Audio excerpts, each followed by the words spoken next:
Beanibazar press ক্লাবের ত্রিবার্ষিক council অধিবেশন সম্পন্ন হয়েছে। রোববার পৌর শহরস্থ প্রেস ক্লাবের অস্থায়ী কার্যালয়ে আয়োজিত বর্ধিত সভায় সর্বসম্মতিক্রমে দৈনিক সমকাল পত্রিকার প্রতিনিধি এবং এবিটিভির বার্তা প্রধান আহমেদ ফয়সালকে সভাপতি এবং দৈনিক নয়া দিগন্ত পত্রিকার প্রতিনিধি ও টাইমস টিভির সম্পাদক তুফাইল আহমেদকে সাধারণ সম্পাদক মনোনীত করা হয়েছে।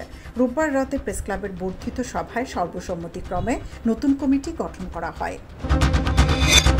বাস দুর্ঘটনায় 6 ঘণ্টা পর উদ্ধার হলো এক ব্যাংক কর্মকর্তার মরদেহ।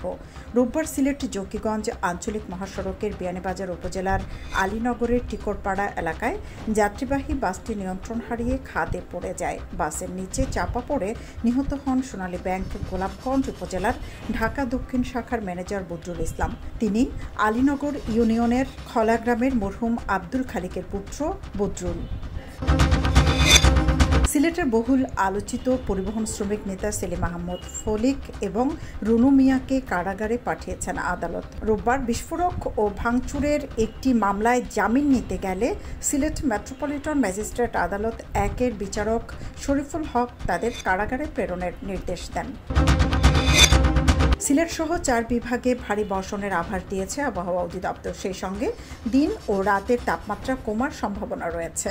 সোমবার সকাল পরবর্তী 24 ঘণ্টার পূর্বাভাসে জানানো হয়, খুলনা, বরিশাল, চট্টগ্রাম ও সিলেট বিভাগের অধিকাংশ জায়গায় অস্থায়ীভাবে দমকা হাওয়া সহ হালকা থেকে মাঝারি ধরনের বৃষ্টি বা বজ্রসহ বৃষ্টি হতে পারে।